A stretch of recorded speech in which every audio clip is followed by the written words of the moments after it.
That's why we're here, you know? And a huge thanks to PDX Cowboys that starts here. This is just the beginning. So if you go back to your state and you feel like your state needs the sun to rise and shine free all over your state, put a call out. And the PNW will answer that call proudly and come on and take a stand. I'm gonna bring up brother Randy right here. David, I'm gonna bring you up after Randy. Randy's gonna talk about political prisoners.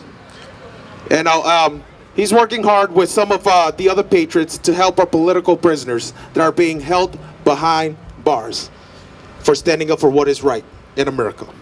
Give it up for Randy, guys, all the way from New York. Hi, everybody. Randy Ireland. I'm here from New York City. I'm a co-founder of an organization called CAP, Citizens Against Political Persecution. Not sure if you've heard of us or not.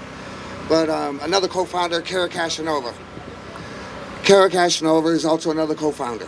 We started this organization to educate the American people that January 6 detainees are being held in violation and in direct conflict of their constitutional rights. We could go through the Bill of Rights, due process, habeas corpus, so many other things.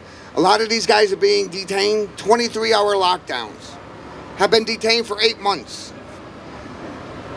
No access to razors, a haircut, medication. One gentleman by the name of Christopher Roel has first-stage cancer, or had first-stage cancer when he went in. It is believed now that it's progressed to the second or third stage. Denied medication, denied treatment. More importantly, if you actually look into his story, he never entered the Capitol building that day. And a lot of these guys are getting railroaded. I mean, I could go on and on and on. And thank you, Andrew Phillips, for what you said earlier. One of the things that we do at CAP is we look into a lot of the cases. And I'm in actually a lot of contact with a lot of the guys that are being indefinitely detained. Let me throw you out some stats. Right now, today, we have approximately 103 patriots from January 6th indefinitely detained. 51 of them, I believe at last count, is in Washington, D.C. Anytime anybody speaks out, they suffer retribution. These jailers are locking them down, putting them in the hole. A lot of different things are going on. It's totally unconstitutional. More importantly, and the biggest reason why I am a co-founder of CAP, I'm also an Air Force veteran. How many here are veterans? Served in the military? The one thing I will say is almost half the guys that are indefinitely detained right now are decorated, well-decorated military veterans. They have served this country. They have sacrificed for this country. The very country right now treating them worse than animals. You see up here, free our political prisoners. I want you guys, free our political prisoners. Repeat it after me. Free our political prisoners. Free our political prisoners. Free our political prisoners. Our organization has a website. It's citizensapp.us. You can go there. You can find out a lot of information, latest news. Rallies are beginning to be held all around the country almost every weekend. Go there, you'll see. Our next rally, we've had 2 rallies in New York City. Great rallies, awesome turnout, awesome media coverage. When we first started CAP, there was no media coverage of what's going on January 6th. Today, you're going to see a lot of news organizations, Epoch Times, Newsweek, Newsmax. I mean, a lot of these organizations now are beginning to cover it on a daily basis.